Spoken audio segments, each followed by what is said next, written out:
സർവകലാശാലയുടെ ഭാഗത്തുണ്ടായിരിക്കുന്ന ഗുരുതരമായ വീഴ്ചയാണ്. കാരണം ഒരു കുട്ടിയുടെ ഉത്തരക്കടലാസ് എന്ന് പറയുന്നത് ഒരു കുടുംബത്തിന്റെ ഭാവിയാണ്. അത് ഉൾക്കൊള്ളാനുള്ള വിവേകം നമ്മുടെ സർവകലാശാലക്ക് നിർഭാഗ്യവശാലില്ലാതെ പോയി. മന്ത്രി അപ്പോ കേരളത്തിലെ ഇന്ത്യയിലെ നമ്പർ 1 പ്രസംഗിക്കുകയല്ലാതെ പ്രവൃത്തിയിൽ വരുമ്പോൾ നടക്കുന്ന ഇതാണ്.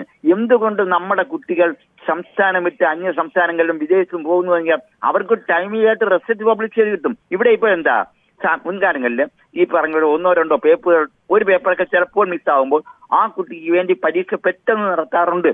കാരണം ആവറേജ് മാർക്ക് കൊടുക്കുന്ന ഇടക്കാലത്ത് നിർത്തി വെച്ചിരുന്നു. കാരണം എന്തെങ്കിലും മാനിപ്പുലേഷൻസ് പർപ്പസ്ഫുൾ ആയിട്ട് നടക്കുന്നുള്ളതുകൊണ്ട്. ഇതല്ല, 10 മാസം കഴിഞ്ഞിരിക്കുന്നു.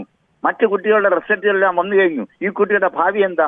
ഇനി ഈ കുട്ടികൾക്ക് വിദേശത്തോ മറ്റു സംസ്ഥാനങ്ങളിലോ പോയിട്ടുള്ള ആൾക്ക് പരീക്ഷ കൃത്യമായി തിരിച്ചു വരാൻ കഴിയുമോ? ഇത് യൂണിവേഴ്സിറ്റിയുടെ ഭാഗത്തുണ്ടായിരിക്കുന്ന ലാപ്സ് ആണെന്ന് ബോധ്യപ്പെടണം.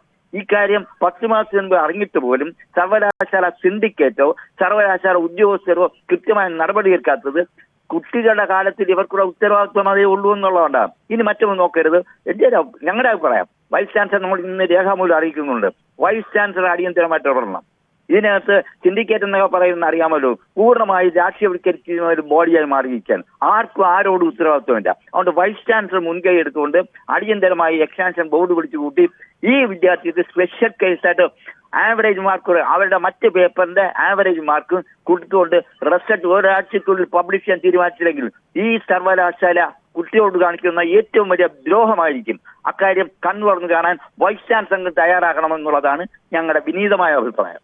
ഒപ്പം ഇതിപ്പോൾ ഈ അധ്യാപകന് എതിരെ ഏതെങ്കിലും തരത്തിൽ നടപടി എടുത്തിട്ടുണ്ടോ? അത്തരം കാര്യങ്ങളിലൊന്നും വ്യക്തതയില്ല. അല്ല, ഇതിനകത്തൊരു കാര്യമുണ്ട്. സർവകലാശാല സിൻഡിക്കേറ്റ് എന്ന് പറയുന്ന പൊളിറ്റിക്കൽ ബോഡിയാണ്.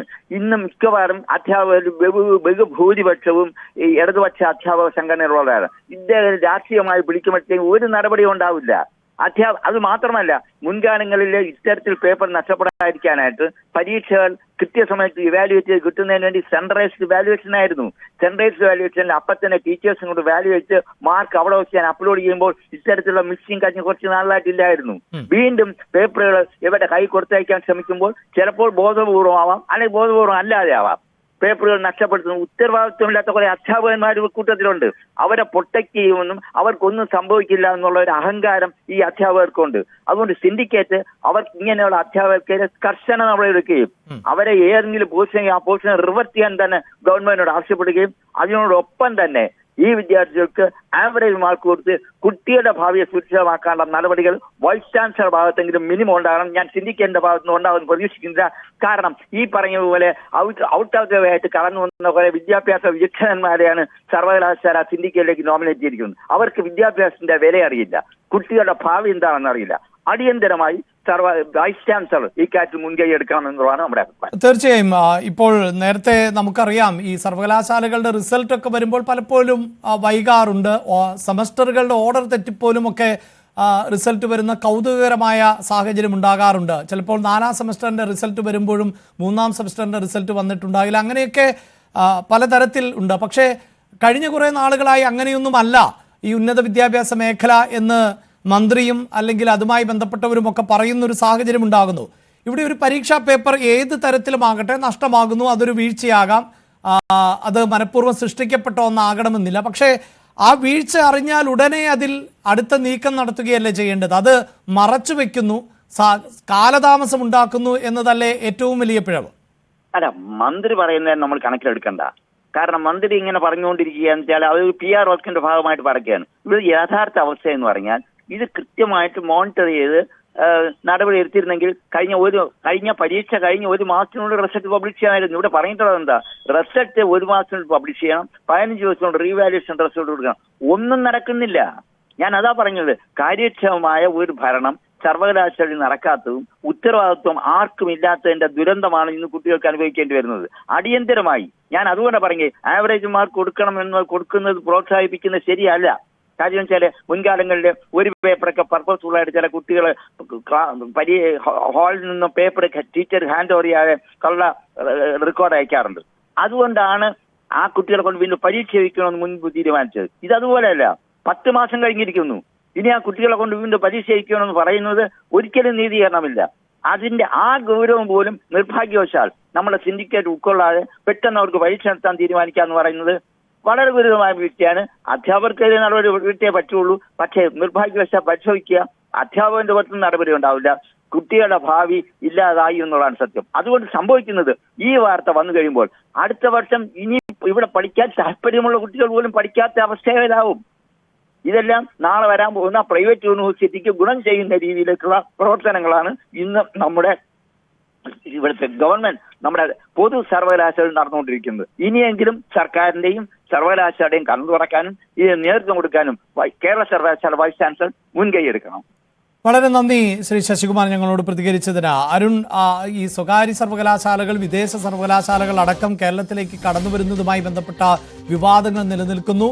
അങ്ങനെയുള്ള സർവകലാശാലകൾ വരുമ്പോൾ കേരളത്തിന്റെ സർവകലാശാലകൾ, ഇപ്പോഴുള്ള സർക്കാർ സംവിധാനങ്ങൾക്ക് കീഴിൽ പ്രവർത്തിക്കുന്ന സർവകലാശാലകളുടെ നിലവാരം കുറയും, അല്ലെങ്കിൽ അത് പലതും പ്രവർത്തനരഹിതമാകേണ്ട സാഹചര്യം വരുമെന്നൊക്കെ ഒരു ഭാഗത്ത് ആക്ഷേപങ്ങൾ നിലനിൽക്കുമ്പോഴാണ് ഈ സർവകലാശാലകളുടെ ഭാഗത്തു നിന്നുള്ള ഗുരുതരമായ പിഴവുകളും വീഴ്ചയും പുറത്തു വന്നുകൊണ്ടിരിക്കുന്നത്. സർവകലാശാലയ്ക്ക് ഇതിൽ മറുപടിയുണ്ടോ? അതായത് ഇത്രയും ദിവസം ഇങ്ങനെ ഒരു പാളിച്ച നടന്നിട്ട് എന്തുകൊണ്ട് ഇത്രയും ദിവസം ഇക്കാര്യം പുറത്തു പറഞ്ഞില്ല? ഈ കുട്ടികൾക്ക് രണ്ടാമത് പരീക്ഷ നടത്തണമെങ്കിൽ പോലും ഇത്രയും താമസം എങ്ങനെ നേരിടുന്നു എന്നതിനൊക്കെ എന്തെങ്കിലും മറുപടി സർവകലാശാലയുടെ ഭാഗത്തു നിന്നുണ്ടോ?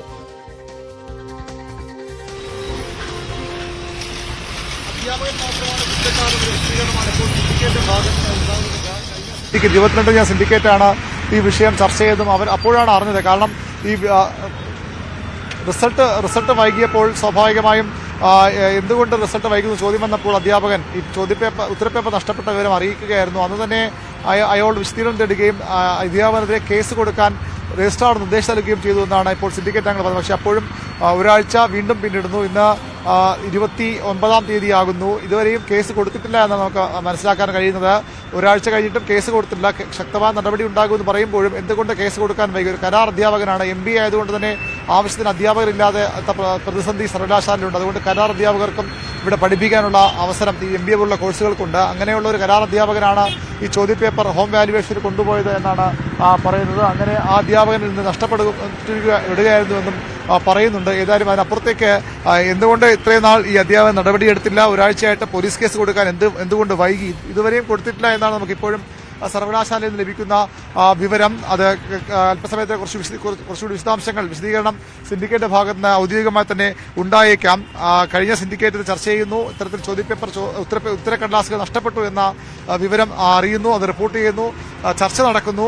പരീക്ഷാ കമ്മിറ്റിയിൽ നിന്നാണ് റിപ്പോർട്ട് കിട്ടുന്നത്. ഏതായാലും അതിനുശേഷവും ഈ നടപടികൾ വൈകുകയാണ്. അത് ആരെ സംരക്ഷിക്കാനെന്ന ചോദ്യമാണ് ഇനി സ്വാഭാവികമായും ഉയരുന്നത്. കരാർ അധ്യാപകനാണ്, എന്തുകൊണ്ട് ഇതുവരെയും അത്തരമൊരു നടപടി എടുക്കാൻ തയ്യാറായില്ല? സാധാരണഗതിയിൽ സ്ഥിര അധ്യാപകരെക്കാണെങ്കിൽ അവരുടെ യൂണിയൻ നേതൃത്വങ്ങളുടെ സമ്മർദ്ദവും ഒക്കെ ഉണ്ടാകാം. ഇതൊരു കരാർ അധ്യാപകനാണ്. വളരെ അലക്ഷ്യമായി 71 വിദ്യാർത്ഥികളുടെ ഭാവി വഴിയിൽ എവിടെയോ കളഞ്ഞിട്ട് പോയൊരു അധ്യാപകൻ. സാധാരണഗതി 1-2 ഒക്കെ ഉത്തരക്കടലാസുകൾ പലപ്പോഴും നഷ്ടപ്പെടാറുണ്ട്. അത് വാല്യുവേഷനിൽ എങ്ങനെയെങ്കിലും ഒക്കെ മാറിപ്പോകാറുണ്ട്. ചില വിദ്യാർത്ഥികൾ പേപ്പർ നൽകാതെ പോകുന്ന കാര്യങ്ങളൊക്കെ ഉണ്ടാകാറുണ്ട്. പക്ഷേ അതിനപ്പുറത്തേക്ക് 71 വിദ്യാർത്ഥികളുടെ പേപ്പറുകൾ ഒറ്റയടിക്ക് നഷ്ടപ്പെട്ടു എന്ന് പറയുന്നത് സ്വാഭാവികമായും അതീവ ഗുരുതരമായ സംഭവമാണ്. അതിൽ ഇതുവരെ സർവകലാശാല സ്വീകരിച്ച നടപടികൾ തീർത്തും ലജ്ജാകരമെന്ന് തന്നെ പറയേണ്ടി വരും. അടുത്ത നടപടി എന്ന് പറയുമ്പോഴും എന്താണ് നടപടി? ആ നടപടി എടുത്താൽ പോലും ഈ കുട്ടികളുടെ ഭാവിക്ക് അതെങ്ങനെ ആഘാതമുണ്ടാക്കും, അല്ലെങ്കിൽ അവർക്ക് എത്രത്തോളം അവരുടെ മുന്നോട്ടുള്ള പഠനത്തിന്, അവരുടെ തൊഴിലവസരങ്ങൾക്കൊക്കെ ഇത് ബാധിക്കുമെന്ന കാര്യം കൂടി സർവകലാശാലയിൽ നിന്ന് അവർ തന്നെ മറുപടി പറയേണ്ട കാര്യമാണ്. അഭിലാഷ്, തീർച്ചയായും സർവകലാശാലയ്ക്ക് എന്താണ് മറുപടി എന്നത് മനസ്സിലാക്കേണ്ടതാണ്. ഇപ്പോൾ അരുൺ റിപ്പോർട്ട് ചെയ്യുന്നത് അനുസരിച്ച് 22-നാണ് സിൻഡിക്കേറ്റ് ചേർന്നത്. ഈ സിൻഡിക്കേറ്റ് യോഗമാണ് പോലീസിലടക്കം പരാതി നൽകാൻ തീരുമാനിക്കുന്നത്. ഈ ഉത്തരപേപ്പർ നഷ്ടപ്പെട്ടത് കരാർ അധ്യാപകനിൽ നിന്നാണ് എന്നുള്ളതാണ് വിവരം. ഹോം വാല്യുവേഷൻ കൊണ്ടുപോയപ്പോൾ നഷ്ടപ്പെട്ടു എന്ന് വിശദീകരിക്കുന്നു. സർവകലാശാല പോലീസിൽ പരാതി നൽകുമെന്ന് പറയുന്നു. പക്ഷേ ഇന്ന് 29-ാം തീയതിയാണ്. ഇതുവരെയും എന്തുകൊണ്ട് പരാതി നൽകുന്നില്ല? അവിടെയാണ് ഈ അധ്യാപകനെ സംരക്ഷിക്കാനുള്ള നീക്കം നടക്കുന്നുണ്ടോ? എന്താണ് ഈ സംരക്ഷിക്കേണ്ട ഉത്തരവാദിത്തം സർവകലാശാലയ്ക്ക് എന്ന സംശയം കൂടി ഉയരുന്നത്. വാർത്തയുടെ വിശദാംശങ്ങളാണ് വി അരുൺ നൽകിയത്.